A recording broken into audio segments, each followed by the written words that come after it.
یعنی معصوم سے پوچھا گیا کہ جب اس نے مخلوق خلق کی اپنی معرفت کے لیے تو اس سے پہلے جب وہ تنہا تھا، جب وہ اکیلا تھا، تو کیا وہ اپنے کو پہچانتا تھا؟ ہے میرے ساتھ سارے کے سارے؟ کیا وہ اس وقت اپنے کو پہچانتا تھا جب کوئی بھی نہیں تھا اسے پہچاننے والا؟ کیا وہ اپنے نفس کا عارف تھا؟ کیا وہ جانتا تھا کہ اس کی ذات کیا ہے، اس کے صفات کیا ہیں؟ تو معصوم نے کہا ہاں، وہ اپنے آپ کو پہچانتا تھا، اس کو اپنی معرفت تھی، وہ اپنی معرفت رکھتا تھا۔ تو اب میں ایک جملہ عرض کرنا چاہتا ہوں کہ اللہ جو اپنے کو پہچانتا ہے اسے اپنی معرفت ہے، تو چونکہ اللہ اکبر ہے، اللہ اعلیٰ ہے، اللہ عظیم ہے، اللہ سب سے بڑا ہے، تو اس کی اپنی معرفت بھی اعلیٰ ہوگی، عظیم ہوگی، اکبر ہوگی، سب سے بڑی ہوگی۔ اللہ یعنی میں ایک بات مثالاً آپ کے سامنے عرض کر دیتا ہوں کہ جتنا آپ خود اپنے کو پہچانتے ہیں دوسرا نہیں پہچان سکتا۔ انسان خود جتنا اپنا نفس کا عارف ہوتا ہے اتنا کوئی دوسرا اسے نہیں پہچان پاتا۔ یعنی اللہ اپنے آپ کو بالکل ویسے ہی جانتا تھا، پہچانتا تھا جیسا وہ ہے۔ یعنی وہ رحمان ہے تو کیسا ہے اللہ کو معلوم ہے، وہ رحیم ہے تو کیسا ہے اللہ کو معلوم ہے، وہ کریم ہے تو کیسا ہے اللہ کو معلوم ہے، وہ رازق ہے تو کیسا ہے وہ خود جانتا ہے، وہ خالق ہے تو کیسا ہے وہ خود جانتا ہے، وہ جانتا ہے کہ میں لامحدود ہوں، یعنی اپنی ہر صفت کا عارف ہے، خود وہ عارف اپنی نفس کا ہے۔ تو میرے عزیزو، میں یہ پوچھنا چاہتا ہوں کہ وہ اتنی بڑی معرفت کے ہوتے ہوئے اگر کسی کم معرفت کو خلق کر دے تو اس کا مقصد تخلیق عبث ہو جائے گا۔ لہٰذا جسے پہلی مرتبہ جملہ محفوظ کیجئے گا، لہٰذا جسے اول مخلوق بنا کر خلق کر رہا ہے، جسے اس نے محمد کا نام دیا، تو اب میں یہ جملہ عرض کرنا چاہتا ہوں، اول مخلوق محمد کے لیے ضروری ہے کہ وہ بھی خدا کو ویسا ہی پہچانے جیسا خود خدا اپنے کو پہچانتا ہے۔ واجب ہے یہ بات کہ وہ بھی اللہ کو ویسے ہی پہچانے جیسے اللہ خود اپنے کو پہچانتا ہے۔ اس لیے کہہ دیا کہ کنت کنزا مخفیا فاحببت لک ان اعرف وخلقتک یا محمد، میں چھپا ہوا خزانہ تھا، میرے دل میں چاہ پیدا ہوئی کہ میں پہچانا جاؤں، تو اس کے لیے اے محمد میں نے تم کو خلق کیا۔ محمد خلق ہوا، اول مخلوق خلق ہوئی تاکہ اللہ کو پہچانا جائے، اور جیسا وہ ہے ویسا اسے پہچانا جائے۔ تو اب میں نے آپ کے سامنے عرض کر دیا کہ ایک معرفت اللہ کی ہے اور ایک معرفت مصطفیٰ کی ہے۔ یقیناً اب یہ جملہ بڑا دقیق کہنے جا رہا ہوں، اور میں آپ کی سماعتوں پہ بھروسہ کرتے ہوئے یہ جملہ کہنے جا رہا ہوں۔ مولانا مظاہر نقوی صاحب کی تشریف فرما ہے، ان کی موجودگی میں جملہ عرض کرنے جا رہا ہوں کہ بھائی اللہ ہے، اللہ تھا، ٹھیک ہے، بڑا دقیق جملہ ہے، کاش کہ میں آپ تک پہنچا سکوں۔ یہ جتنے نام ہیں، یہ جتنے نام ہیں، رحمان، رحیم، کریم، ستار، غفار، یہ سارے اللہ کے 99 نام، یہ سب لغت عرب کے حروف سے مل کر بنے ہیں، اور لغت عرب حادث ہے، لغت عرب قدیم نہیں ہے۔ چلیے چھوڑ دیتا ہوں بات۔ حادث اور قدیم کی بحث آپ کے سامنے میں عرض کر چکا ہوں کہ حدوث و قدم کیا ہوتا ہے۔ قدیم ہے اللہ اور کوئی قدیم نہیں، اور جتنی بھی مخلوق اس کے بعد ہے وہ سب حادث ہے۔ حادث اور قدیم میں فرق یہی ہوتا ہے کہ حادث مخلوق ہے اور قدیم خالق ہے۔ یہ بات سمجھ میں آ گئی؟ تو اب یہ جتنے الفاظ ہیں یہ سب عربی حروف سے مل کر بنے ہیں، اور عربی زبان حادث ہے، وہ قدیم نہیں ہے، اس لیے کہ وہ مادی طور پر لکھی جاتی ہے۔ جہاں مادی طور پر کوئی چیز نظر آ جائے وہ حادث ہوا کرتی ہے، قدیم نہیں ہوا کرتی۔ تو اس لیے اب جملہ سنیے گا، اس لیے اللہ جب تھا اور کوئی نہیں تھا تو اس کے صفات تو تھے، لیکن صفات کا نام نہیں رکھا گیا تھا۔ سلامت رہیں آپ، جس نے میری بات کو سمجھا ہے۔ بڑی دقیق گفتگو تھی، پیچھے والوں کے ہاتھ بھی اٹھے ہیں، تو اس کا مطلب ہے کہ گفتگو آپ تک پہنچی ہے۔ صفات تو تھے لیکن ان کا کوئی نام نہیں تھا، نام نہیں تھا۔ اب میں اس کی دلیل عرض کرنے جا رہا ہوں۔ اس کو معلوم ہے کہ میرے اندر صفت رحم ہے لیکن ابھی اس کا نام نہیں رکھا گیا۔ اس کو معلوم ہے کہ میرے اندر صفت کرم ہے لیکن ابھی اس کا نام نہیں رکھا گیا۔ اس کو معلوم ہے کہ میرے اندر صفت ستاریت ہے لیکن ابھی اس کا نام نہیں رکھا گیا۔ یقیناً یہ ہو سکتا تھا کہ رحم کا نام کرم ہو جاتا. جیتے رہے، سلامت رہے. بڑی مشکل گفتگو آپ کے حوالے کر رہا ہوں. ہو سکتا ہے کہ رحم کا نام کرم ہو جاتا اور کرم رحم ہوتا. ضروری تو نہیں تھا نا کہ وہی نام ہوتے یہ جو رکھے گئے ہیں، یہ تو نام بعد میں آئے، لیکن صفت تو وہی رہے گی، صفت تو نہیں بدلے گی. اور صفت اس کی ذات کا حصہ ہے، صفت الگ نہیں ہے. معصوم نے کہا کہ اللہ کی ذات کو الگ، اور جس نے صفات کو الگ مانا اس نے دو خدا مانے، ایک ذات والا اور ایک صفت والا. اس کی ذات بھی صفت ہے اور صفت بھی ذات ہے، اس کی ذات کا ہی حصہ ہے. نام کوئی نہیں تھا، اب اس نے مخلوق کے خلق کرنے کا ارادہ کیا. اس کو نام کی ضرورت نہیں تھی، اس لیے کہ کوئی اسے پکارنے والا ہی نہیں تھا. نام پکارنے کے لیے رکھا جاتا ہے. اب جب اس نے، معصوم نے ارشاد فرمایا، اصول کافی میں محمد ابن یعقوب کلینی علیہ الرحمہ نے اس روایت کو محفوظ کیا کہ جب اللہ نے مخلوق کے خلق کرنے کا ارادہ کیا تو اسے معلوم تھا کہ یہ مخلوق پریشان ہوگی، یہ مخلوق مصیبت کا شکار ہوگی، یہ مخلوق مشکل میں گرفتار ہوگی. تو اسے اپنی مشکل کشائی کے لیے کوئی چاہیے کہ جسے پکارے. تو اس نے مخلوق کے لیے اپنا جو سب سے پہلا نام رکھا وہ تھا علی العظیم.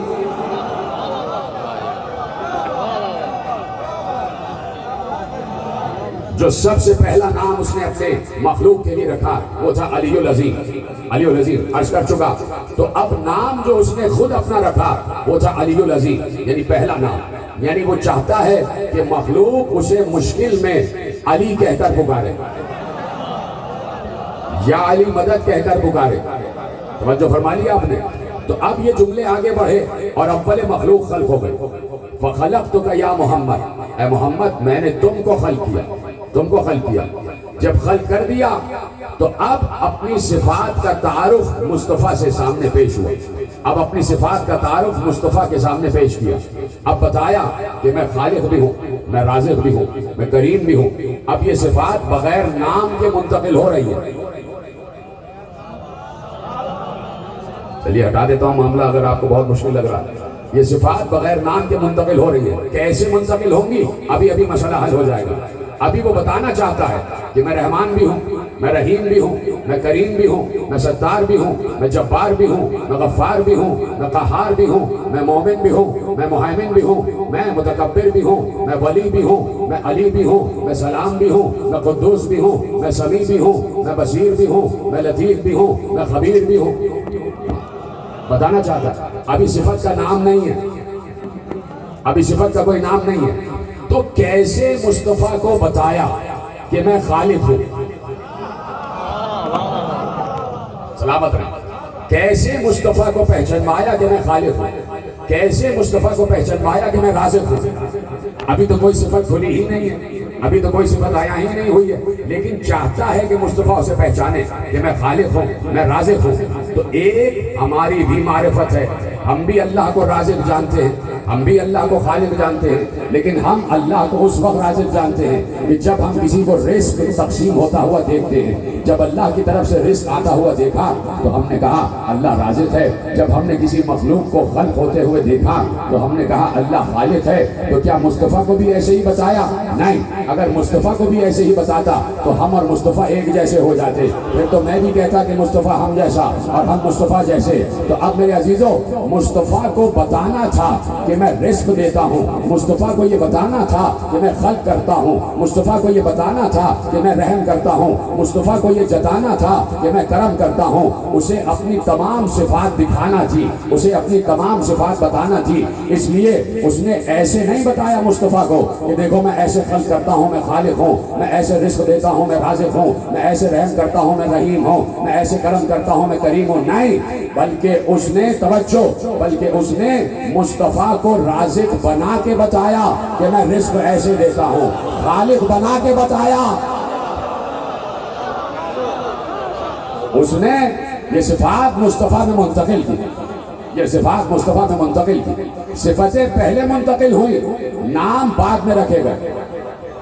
تو اسی لیے کہا نام والا خدا الگ نہیں ماننا، اس کے نام اس کی ذات کا حصہ ہے، اس کی صفات اس کی ذات کا حصہ ہے۔ تو مصطفیٰ جانتے ہیں کہ خلق کیسے کیا جاتا ہے، مصطفیٰ جانتے ہیں کہ رحم کیسے کیا جاتا ہے، رحم کیسے کیا جاتا ہے، مصطفیٰ جانتے ہیں۔ جملہ آ گیا تو آپ کے حوالے کر دیتا ہوں۔ اللہ نے اپنے آپ کو رحیم تو کہا، اللہ اکبر، اللہ نے اپنے آپ کو رحیم تو کہا لیکن رحمت مصطفیٰ کو کہا۔ جیتے رہے سلامت رہے۔ اپنے آپ کو رحیم کہا لیکن رحمت مصطفیٰ کو کہا، یعنی رحمت للعالمین، رحمت للعالمین ہے مصطفیٰ، عالمین کے لیے رحمت ہے مصطفیٰ۔ یعنی جہاں پر بھی کہیں رحم ہوگا وہ خزانہ مصطفیٰ سے لے کر ہوگا۔ جملہ بہت بڑا آپ کے حوالے کیا، آپ نے بڑے معمولی طریقے سے سنا اس کو۔ یعنی رحمت کا مطلب یہ ہے کہ رحمت کا خزانہ، اللہ نے رحمت کا خزانہ مصطفیٰ کو قرار دیا۔ اسی لیے کہا تھا کہ من یطع الرسول فقد اطاع اللہ، جس نے رسول کی اطاعت کی اس نے اللہ کی اطاعت کی۔ تو اب یہاں سے جملہ جوڑ لو کہ اللہ یہ بتانا چاہتا ہے کہ جس پر رسول رحم کرے گا اس پر میں رحم کروں گا۔ اب کہیں پر بھی کوئی رحم کر رہا ہے تو وہ خزانہ مصطفیٰ سے لے کر رہا ہے۔ مصطفیٰ خزانہ ہے رحمت کا، تو مصطفیٰ کو تمام صفات اللہ نے منتقل کی۔ اب چونکہ اسے اولین منزل پر محبوب قرار دیا، یعنی محبوب تو بہت بعد میں قرار دیا جاتا ہے، لیکن ایسا شاہکار تخلیق ہوا کہ تخلیق ہوتے ہی کہا تو میرا محبوب ہے، تو حسین ہے، تجھ جیسا میں نے کوئی خلق کیا ہی نہیں اور نہ کروں گا۔ جب محب کے سامنے محبوب آ گیا، بولتے رہے، جب عاشق کے سامنے معشوق آ گیا، جب خالق کے سامنے مخلوق آ گیا، جب مصور کے سامنے تصویر آ گئی، تو مصور نے ایسی تصویر بنائی کہ مصور کو خود اپنی تصویر پر پیار آ گیا، اپنی بنائی ہوئی معرفت کی گفتگو ہو رہی ہے۔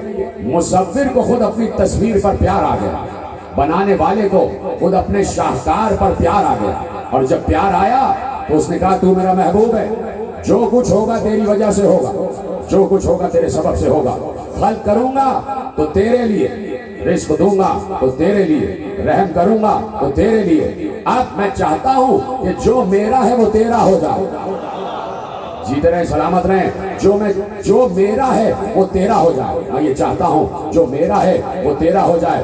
اے میرے حبیب، میں رحیم ہوں، تجھے رحیم بنا رہا ہوں، میں کریم ہوں، تجھے کریم بنا رہا ہوں، میں ستار ہوں، تجھے ستار بنا رہا ہوں، میں غفار ہوں، تجھے غفار بنا رہا ہوں، میں صبور ہوں، تجھے صبور بنا رہا ہوں، میں شکور ہوں، تجھے شکور بنا رہا ہوں، میں غفور ہوں، تجھے غفور بنا رہا ہوں، میں مومن ہوں، تجھے مومن بنا رہا ہوں، میں مہیمن ہوں، تجھے مہیمن بنا رہا ہوں، میں متکبر ہوں، تجھے بھی اجازت دوں گا کسی موقع پر کہ تو تکبر کر، میں سلام ہوں، تجھے بھی سلام بنا رہا ہوں، میں مومن ہوں، تجھے بھی مومن بنا رہا ہوں، میں قدوس ہوں، تجھے بھی قدوس بنا رہا ہوں، میں سمیع ہوں، تجھے بھی سمیع بنا رہا ہوں، میں بصیر ہوں، تجھے بھی بصیر بنا رہا ہوں، میں لطیف ہوں، تجھے بھی لطیف بنا رہا ہوں، میں خبیر ہوں، تجھے بھی خبیر بنا رہا ہوں۔ سارے صفات پیغمبر کو دینے کے بعد اب رکی قدرت، کہا ایک صفت ہے جو اپنے پاس رکھوں گا اور وہ ہے لا شریکیت، لا شریک صرف میں رہوں گا، تیرا شریک کرنا پڑے گا۔ اس لیے نور کے دو حصے کیے، ایک کا نام محمد، ایک کا نام علی۔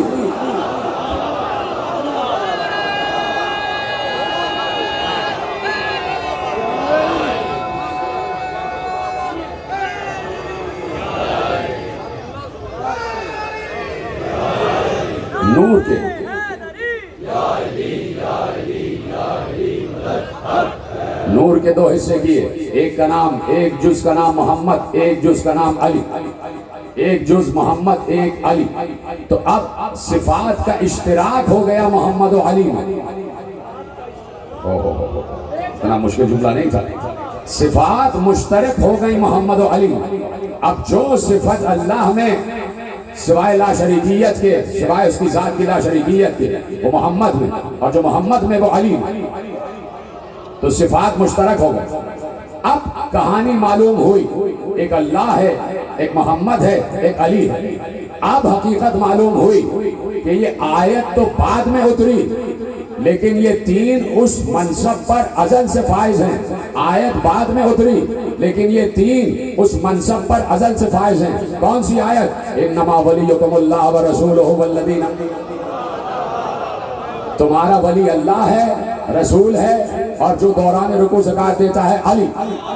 آیت تو بعد میں اتری لیکن معلوم ہوا یہ ولایت کا منصب ازلی ہے.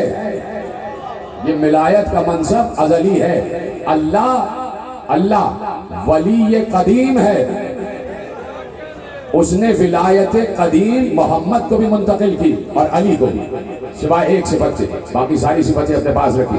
اب محمد کو اور علی کو ایک صفت مشترک دے کر، تمام صفات مشترک کر کے اب کہا آگے بڑھو، اور آگے بڑھو تو یہ نور منتقل ہوتا رہا. انبیاء کے اسلاف سے نور منتقل ہوتا رہا. یہ دونوں انوار ساتھ ساتھ منتقل ہوتے رہے. عبد المطلب تک آئے تو دو حصوں میں پھر تقسیم ہوئے. ایک عبداللہ میں آیا، ایک ابو طالب میں آیا. لیکن علی ہمیشہ سے رسول کے تابع رہے، رسول کے اطاعت گزار رہے. رسول نے علی کی پرورش کی. رسول اور علی جب اس دنیا میں آ گئے رسول، تو رسول کے 30 برس بعد علی آئے اور علی کو رسول نے اپنی گود میں لے لیا. کہا میں علی کی پرورش کروں گا. یعنی آغوش رسالت میں، آغوش نبوت میں علی پروان چڑھے ہیں. آغوش وحی میں علی پروان چڑھے ہیں. پیغمبر علی کا کرتا بدلواتے ہیں، پیغمبر علی کے بال دھلاتے ہیں، پیغمبر اپنے منہ میں غذا چبا کے اس کو ملائم کرتے ہیں پھر علی کے دہن میں دیتے ہیں. پیغمبر جب باہر نکلتے ہیں علی کو گود میں لے کر باہر نکلتے ہیں. علی کا بچپن ہے ابھی، علی کا شیر خاری کا زمانہ ہے، علی کو گود میں لے کر باہر نکلتے ہیں. علی کو اپنے کاندھے پر اٹھاتے ہیں، علی کو اپنے زانوں پر بٹھاتے ہیں، علی کو پیار کرتے ہیں، علی کے رخسار دھلاتے ہیں. یہ محبت بہت دیر تک قائم رہی، آخر وقت تک قائم رہی. اور علی نے یہ جملہ کہا کہ میں اپنے نبی کے ساتھ ایسے چلتا تھا ان کے اتباع میں کہ جیسے اونٹنی کا بچہ اونٹنی کے ساتھ چلتا ہے، جیسے اونٹنی کا بچہ ماں کے ساتھ چلتا ہے. قدم سے قدم ملا کر فصیل لفظ استعمال کیا کہ جیسے قدم سے قدم ملا کر اونٹنی کا بچہ اپنی ماں کے ساتھ چلتا ہے، میں ویسے چلتا رہا. میں نے اتباع نبوت کیا، میں نے اطاعت نبوت کیا. اور پھر جب پہلی وحی اتری تو میں نے وحی کی آواز کو بھی سنا اور نبوت کی خوشبو کو بھی سونگا. جیتے رہے، سلامت رہے آپ. میں نے وحی کی آواز کو بھی سنا اور نبوت کی خوشبو کو بھی سونگا. میں جانتا ہوں کہ نبوت کی خوشبو کیا ہے، میں جانتا ہوں کہ نبوت کی خوشبو کیا ہے، میں جانتا ہوں کہ نبوت کی خوشبو کیا ہے. جو ایک رات بستر پر سویا اس نے بتایا کہ نبوت کی خوشبو کیا ہے. بہت سے لوگ تو بہت راتوں سوتے رہے، کبھی ہم نے سنا نہیں کہ نبوت کی کوئی خوشبو ہے. جو ایک رات سویا اس نے نبوت کی خوشبو کو محسوس کیا. غار حرا میں نبی کے ساتھ ہیں علی، علی کے ساتھ ہے نبی. پہلی وحی اتری، پیغمبر کے ساتھ علی نے بھی سنا.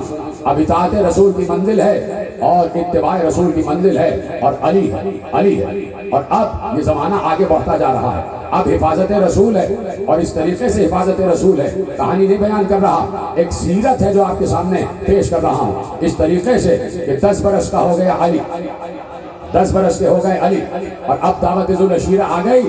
پیغمبر نے اوپن آفر دیا. کاش یہ جملہ سمجھ لیتے. اوپن آفر، دعوت عام تھی، سب بیٹھے ہوئے تھے، سب بیٹھے ہوئے تھے. ابو جہل بھی تھا، ابو لہب بھی تھا، اور بھی بہت سے ابو جہل جیسے تھے.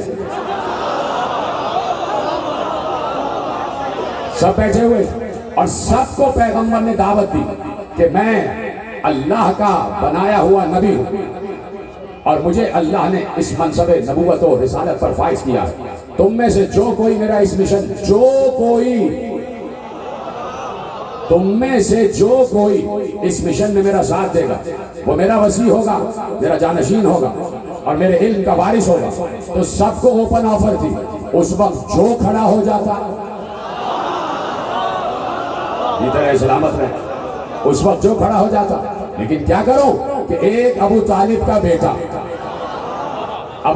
بیٹا علی، یا رسول اللہ انا ناصر، میں ہوں آپ کا ناصر، میں ہوں آپ کا مددگار. پیغمبر نے یہ نہیں کہا کہ تمہاری مدد تھوڑی چاہیے، اللہ کی مدد چاہیے۔ کہاں بیٹھے ہیں میرے عزیزو؟ پیغمبر نے کہا تمہاری مدد تھوڑی، اللہ کی چاہیے۔ جیسے ہی پیغمبر سے کہا علی نے انا ناصرک یا رسول اللہ، میں ہوں آپ کا ناصر، تو پیغمبر نے 3 مرتبہ کہا اور تینوں مرتبہ علی بلند ہوئے۔ اس کے بعد پیغمبر نے کہا یہی علی میرا وسیع ہے۔ فال آف دی رومن امپائر کتاب ہے بہت بڑی، اور اس میں سے یہ جملہ آپ کے حوالے کر رہا ہوں کہ جیسے ہی پیغمبر نے کہا کہ کون ہے میرا جو اس مشن میں ساتھ دے گا، جو اس مشن میں ساتھ دے گا، تو اس نے کہا a profound silence came to the whole assembly۔ کہا اس نے کہا پوری میٹنگ میں انتہائی خاموشی چھا گئی۔ profound silence یعنی محسوس ہونے والی خاموشی، کہ یعنی سوئی بھی گرے تو آواز آ جائے، خاموشی چھا گئی۔ اور اس خاموشی میں علی بلند ہوئے، جیتے رہے ان کے ہاتھ بلند ہو رہے، اس خاموشی میں علی بلند ہوئے۔ اور پھر علی نے 3 مرتبہ پیغمبر نے آفر کیا، اور تینوں دن علی نے کہا کہ میں ہوں آپ کا ناصر۔ تو کہا علی میرے باپ میرا وسیع ہے، میرا جانشین ہے، میرے علم کا وارث ہے، تم سب اس کی اتباع کرو، تم پر واجب ہے کہ علی کی اطاعت کرو۔ تو لوگ ہنستے ہوئے یہ کہتے ہوئے اٹھے، لو ابو طالب اب تم پر تمہارے بیٹے کی اطاعت واجب ہو گئی، اب تم پر تمہارے بیٹے کی اطاعت واجب ہو گئی۔ تو ابو طالب کو اس جملے پر اعتراض بھی نہیں تھا۔ اللہ اکبر، ایسا پیچھے والے صاحب نے، ابو طالب کو اس جملے پر اعتراض بھی نہیں تھا، اس لیے کہ ابو طالب عارف امامت و رسالت پہلے سے ہے، عارف امامت و رسالت پہلے سے ہے۔ تو اب علی ہیں اور پیغمبر کی نصرت ہے، علی ہے اور پیغمبر کی نصرت ہے۔ چلے نبی مکے کی گلیوں میں چلے اور تبلیغ رسالت کرتے ہوئے چلے، تبلیغ رسالت کرتے ہوئے چلے، لیکن ایسے نہیں چلے۔ جب نبی جا رہا تھا تبلیغ رسالت کے لیے تو اللہ نے کہا اے نبی ایسے نہ جانا، ہم سے مدد مانگ کر جانا، ہم سے مدد مانگ کر جانا۔ اللہ کے نبی نے ہاتھ اٹھائے، کہا پروردگار میں تجھ سے مدد مانگتا ہوں۔ کہا نہیں ایسے نہیں، جن الفاظ میں ہم کہیں ان الفاظ میں مدد مانگنا، الفاظ بھی ہمارے ہوں گے تمہارے نہیں تو بعد میں کوئی اعتراض کر دے کہ یہ تو نبی کا لہجہ ہے، رسول کا لہجہ نہیں ہے، یہ تو اللہ کا لہجہ نہیں ہے، اللہ نے نہیں کہا تھا، یہ تو نبی کا لہجہ ہے، یہ تو نبی کے الفاظ ہے۔ ایک بار کہا نبی ہاتھ اٹھاؤ اور جو ہم بتاتے جائیں تم اس کو دہراتے جاؤ۔ نبی نے ہاتھ اٹھائے اور اللہ نے کہا قل، کہو۔ نبی نے کہا پروردگار میں حاضر ہوں، آواز آئی قل۔ نبی نے اس لفظ قل کو بھی محفوظ کروایا، خدا کے لیے سمجھے، نبی نے اس لفظ قل کو بھی محفوظ کروا لیا۔ نبی نے کہا ہاں پروردگار بتا، تو آواز آئی کہو قل، پروردگار حاضر ہوں، کیا کہوں؟ رب ادخلنی مدخل صدق واخرجنی مخرج صدق واجعل لی من لدنک سلطانا نصیرا۔ یہ طرح سلامت رہے آپ، کیسے سن رہے ہیں؟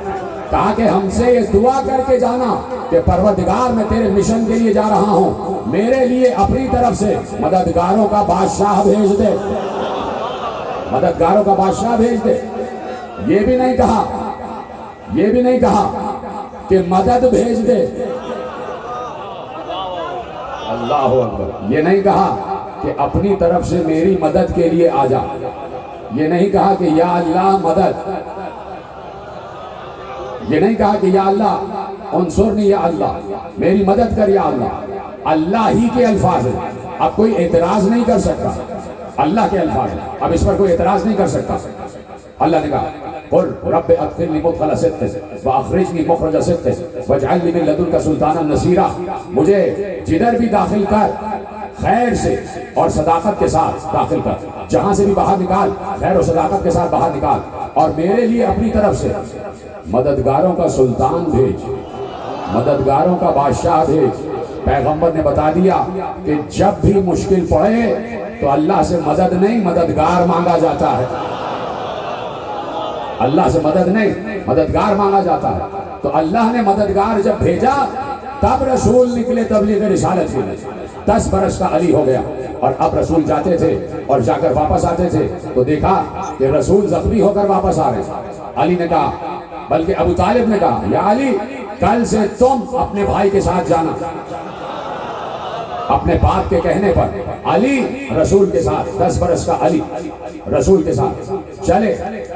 وہاں سے مکے کے کافر بچوں کو تیار کرتے تھے کہ بچے رسول کو پتھر مارے تاکہ بڑوں پہ بات ہی نہ آئے کہ بھائی بچوں نے مارا ہے, بچے تو ایسے ہی ہوتے ہیں. تو بچوں سے دفاع کے لیے ایک بچے ہی کو بھیجا گیا. یہ ہے سیاست الہیہ, اس کو کہتے ہیں سیاست نبویہ, سیاست الہیہ. علی چلے, پیغمبر کے ساتھ چلے, اور بچوں نے پیغمبر کا جب گھیرا اور چاہ رہے تھے کہ پیغمبر کی طرف پتھر ماریں تو علی آگے بڑھتے تھے. کسی کا ہاتھ توڑا, کسی کے پاؤں توڑے, کسی کے سر پہ مارا, کسی کے تماچے مارے, کئی کی ہڈیاں ٹوٹ گئی, کئی کی ہڈیاں ٹوٹ گئی. پیغمبر پیغام رسالت دیتے ہوئے بڑھ گئے, واپس آئے, گھر پہ آ گئے ابو طالب کے گھر پر. مکے کے کافر اپنے اپنے بچوں کو لے کر آئے اور ابو طالب سے کہا کہ تمہارے بچے نے ہمارے بچوں کو مارا ہے. تو ابو طالب نے جواب دیا, بچوں بچوں کی لڑائی ہے.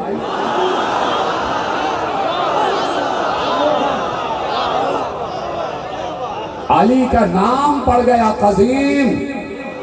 اس دن سے علی کا نام پڑ گیا قزیم, یعنی ہڈیاں توڑنے والا علی. علی سے بچ کے رہنا, جب چاہے ہڈیاں توڑ سکتا ہے, اس لیے کہ آج کا علی پردہ غیب میں ہے. آج کا علی پردہ غیب میں ہے. علی نصرت رسول میں آگے بڑھ گئے, اور ایک لمحے کے لیے بھی علی نے نصرت رسول کا دامن چھوڑا نہیں. جہاں پر بھی ہیں ہمیشہ رسول کے ساتھ ہیں. طائف کی گلیوں میں ہیں تو رسول کے ساتھ ہے, رسول کے ساتھ ہے. نکلا ہمارا رسول علی کے ساتھ نکلا. اب سن آگے بڑھتا جا رہا ہے, اور گلیوں میں, طائف کی گلیوں میں اور دیگر علاقوں میں تبلیغ رسالت ہو رہی ہے. پیغمبر نکلے اور ابو لہب نے بہت سے لوگوں کو جمع کیا کہ آ رہا ہے عبداللہ کا بیٹا, یتیم عبداللہ آ رہا ہے, اور تبلیغ کے لیے آ رہا ہے, تیار رہنا. جب یہ آئے تو تالیاں پیٹنا, سیٹیاں مارنا, شور اتنا کرنا کہ اس کی آواز سنائی نہ دے. نکلے, ایک پہاڑ کے دامن سے گزر رہے تھے کہ اچانک, جس کو آپ اپنی زبان میں لینڈ سلائیڈنگ کہتے ہیں, وہ شروع ہو گئی. پتھر گرنا شروع ہوئے. ابو لہب نے کہا چھوڑو چھوڑو, کوئی تالیاں نہیں بجاؤ, کوئی سیٹیاں نہیں. لو, محمد کی اور علی کی موت آ گئی. اوپر سے پتھر گر رہے ہیں اور ان کے اوپر گریں گے اور یہ پتھروں کے نیچے دب کر مر جائیں گے. پتھر گر رہے تھے, سنیں گے آپ. یہ ہے اللہ کا معجزہ. اس کو کہتے ہیں محمد ولی اور علی ولی, اور وہ جو اوپر بیٹھا ہوا ہے وہ بھی ولی. پتھر گر رہے تھے اور گرتے ہوئے پتھروں سے آواز آ رہی تھی, السلام علیکہ یا رسول اللہ, السلام علیکہ یا رسول اللہ, السلام علیکہ یا ولی اللہ. آواز آ رہی تھی. پتھر سلام کرتے ہوئے آ رہے تھے, اور پتھر سلام کرتے ہوئے آئے تو محمد و علی کے اوپر سے, محمد و علی کے اوپر سے اچھلتے ہوئے 10 کافروں کے سر پر لگے. وہ 10 کے 10 وہیں گر کر مر گئے 10 کے 10. اب یہ پریشان ہو گئے, رونے لگے. کتاب میں یہ لکھا ہے کہ یہ روئے اس بات پر نہیں کہ ہمارے 10 مر گئے, روئے اس بات پر کہ اب محمد کہیں گے یہ میرا معجزہ ہے. جس کو کہتے ہیں ابو جہل, اس کو کہتے ہیں جہالت. کہا کہ یہ روئے اس بات پر کہ یہ اب محمد و علی کہیں گے ہمارا معجزہ ہے, یہ ہمارا معجزہ ہے. تو کہا کہ سنیں گے جملہ, روایت کا جملہ کیا ہے کہ پیغمبر و علی اور 10 کافر مرے ہوئے ہیں, 10 کافر مرے ہوئے ہیں. انہوں نے کہا کہ یہ مر گئے ہیں اور اب محمد و علی کہیں گے یہ ہمارا معجزہ ہے. تو محمد و علی نے کہا یہ ہمارا معجزہ ہے, اور اگر دیکھنا چاہتے ہو کہ ہمارا معجزہ ہے تو ابھی دکھاتے ہیں. کہا یا علی, تمہیں بھی پتھر لگے انہوں نے مارے, مجھے بھی پتھر لگے انہوں نے مارے. کہا ہاں. یا علی تمہیں کتنے پتھر لگے, کتنے زخم لگے؟ کہا 4. کہا مجھے 6 زخم لگے, 6 اور 4 10 ہو گئے. کافر بھی 10 مرے ہیں. یا علی 4 مردے تم زندہ کرو, 6 مردے میں زندہ کروں.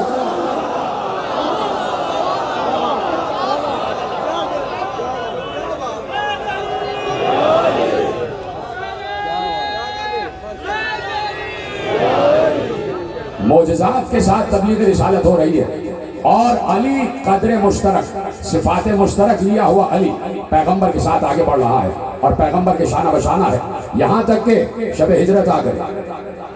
شب ہجرت آئی تو پیغمبر نے کہا میری جگہ وہی سوئے جو مجھ جیسا ہو۔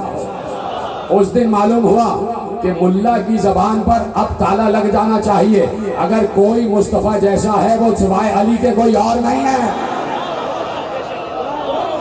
اگر کوئی مصطفیٰ جیسا ہے تو وہ صرف اور صرف علی ہے، صرف اور صرف علی ہے۔ تو علی کو بستر پر لٹا دیا۔ علی کا قد اتنا ہی تھا جتنا رسالت کا قد تھا۔ علی کا قد چھوٹا بتانے والا مورخ خود چھوٹا ہے۔ علی کا قد چھوٹا بتانے والا مورخ خود چھوٹا ہے۔ علی کا قد اتنا ہی تھا جتنا رسول کا قد تھا۔ جہاں رسول کا ماتھا آتا تھا، سر آتا تھا، وہاں علی کا سر آیا۔ جہاں رسول کی پاؤں آتے تھے، قدم آتے تھے، وہیں علی کا قدم آیا۔ چادر اوڑھنے کا انداز بھی وہی، کروٹیں لینے کا انداز بھی وہی، اتنی ہی سانسیں لی جتنی سانسیں رسول لے رہا تھا۔ ادھر ہے، سلامت رہے آپ۔ اتنی ہی سانسیں لی جتنی سانسیں رسول لے رہا تھا، اتنی ہی سانسیں جتنی سانسیں رسول لے رہا تھا، اور اسی انداز سے سوئے جس انداز سے رسول سو رہا تھا۔ اب کسی نے کہا کہ رسول تو چلے گئے، کسی نے آ کے کافروں سے کہا کہ رسول تو چلے گئے۔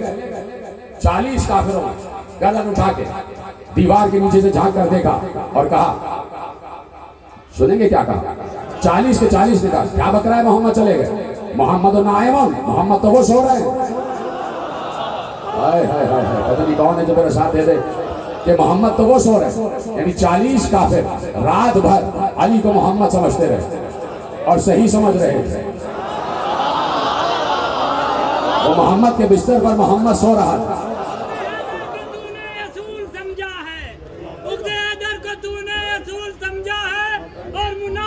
گلشن کا پھول سمجھا ہے، تیرے شعور سے بہتر ہے وہ کافروں کا گمان جنہوں نے سوئے ہوئے علی کو رسول سمجھا۔ شب بھر علی سوتے رہے رسول کے انداز میں، کافر سمجھتا رہا کہ رسول سو رہا ہے۔ ہمیں اس وقت اور زیادہ تصدیق ہو گئی، توجہ، ہمیں اس وقت اور زیادہ تصدیق ہو گئی جب ام المؤمنین حضرت عائشہ رضی اللہ تعالی عنہا نے ارشاد فرمایا تھا کہ رسول کے پورے وجود سے نور پھوٹتا تھا، نور پھوٹتا تھا، نور پھوٹتا تھا۔ جب رسول گلی میں آتے تھے رات کو تو ہم سمجھ جاتے تھے کہ رسول آنے والے ہیں، اس لیے کہ پوری گلی منور ہو جاتی تھی۔ رسول کا امامہ سر پر ہوتا تھا، رسول کی ابا دوش پر ہوتی تھی، رسول کی قبا بر میں ہوتی تھی، رسول پٹکا پہنے ہوئے ہوتے تھے، رسول نالین پہنے ہوئے ہوتے تھے۔ نہ سر کا امامہ نور کو روک پاتا تھا، نہ دوش کی ابا نور کو روک پاتی تھی، نہ پاؤں کی نالین نور کو روک پاتی تھی۔ ہاں، اور پھر انہوں نے فرمایا ام المومنین نے کہ جب رسول بستر پہ چادر اوڑھ کر سو جاتے تھے تو چادر سے نور ساطع ہوتا تھا، چادر سے نور چھن چھن کر ساطع ہوتا تھا۔ کوئی غیر آ کے دیکھتا تھا تو سمجھ جاتا تھا کہ رسول سو رہے ہیں، اس لیے کہ چادر سے نور چھن چھن کر باہر آتا تھا۔ ارے اب تو مانو کہ کافروں نے بھی دیکھا کہ علی کے جسم سے چادر سے ویسا ہی نور ساطع ہو رہا تھا۔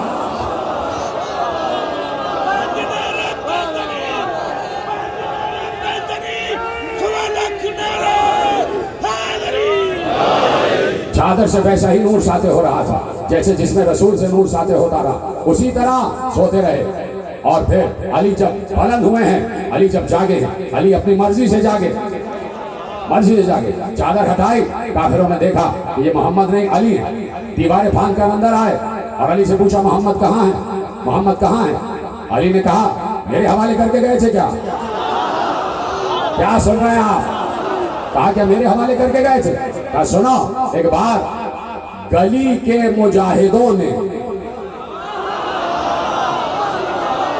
گلی کے شیروں نے، اپنے گھر کے شیروں نے، اپنے گھر کے مجاہدوں نے تلوار نکالی اور کہا علی اگر تم نے نہیں بتایا کہ محمد کہاں ہے تو تمہیں قتل کر دیں گے، یہیں پر تمہاری لاش بچھا دیں گے۔ ایک بار علی نے آستین چڑھائی، علی نے سننا جملہ علی کا، علی نے آستین چڑھائی، کہا سنو اب تک تم جو بچے ہوئے ہو نا، وہ جس کی وجہ سے بچے ہوئے ہو وہ ہر مرتبہ میرا ہاتھ روک لیتا تھا، آج وہ ہے نہیں۔ مومنین آخری آدمی تک دونوں ہاتھ اٹھا کے نعرہ تکبیر،